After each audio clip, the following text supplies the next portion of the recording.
একজন সাধারণ ছেলে হঠাৎই একদিন একটি চিনি পোকা এর কামড় খায়। শুরুতে কিছুই মনে হয়নি, কিন্তু পরের মুহূর্তেই তার আঙুলে অদ্ভুতভাবে কাটার মতো ধারালো কিছু গজিয়ে ওঠে।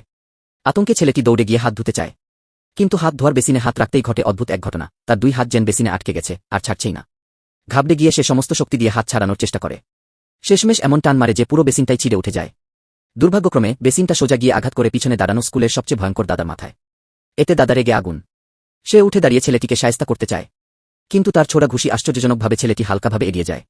তখন ছেলেটির মনে হয়, আমি কি কোনো অদ্ভুত শক্তি পেয়ে গেছি? এই ধারণা পরীক্ষা করতে সে ছোটে গলির দিকে দেয়ালে লাফ দিয়ে দেখে সে সত্যিই দেয়ালে আটকে থাকতে পারে। সে এখন দেয়ালে উঠে নাচতেও পারে। বুঝতে আর বাকি থাকে না, তার ভেতরে জন্ম নিয়েছে কোনো এক অতিমানবীয় ক্ষমতা। এই নতুন শক্তিতে বুঁদ হয়ে যাওয়া ঠিক সেই মুহূর্তে সে দেখে একদম সামনের রাস্তায় একটি ট্রাক নিয়ন্ত্রণ হারিয়ে ফেলেছে, আর ঠিক সামনে দিয়ে এক বৃদ্ধা রাস্তা পার হচ্ছেন।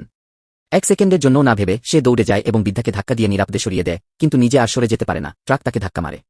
রাস্তায় জড়ো হওয়া সবাই ভেবেছিল ছেলেটা বুঝি শেষ, কিন্তু না, সে একেবারে অক্ষত, আর ট্রাকের সামনের অংশ চূর্ণবিচূর্ণ। ভীষণ উত্তেজিত হয়ে সে বাড়ি ফিরে চাচাকে সবকিছু জানাতে যায়, কিন্তু তার হঠাৎ উপস্থিতিতে চাচা চমকে গিয়ে হাতে থাকা নখের গুলি ছুড়ে দেন। অবাক করা বিষয় হল, ছেলেটি সেই গুলিগুলো এক ঝটকায় ধরে ফেলে। চাচা হতবাক, জানতে চায়, তুই এটা কিভাবে করলি? ছেলেটি হেসে বলে, এটা তো সবাই পারে। চাচা বিশ্বাস করেন না।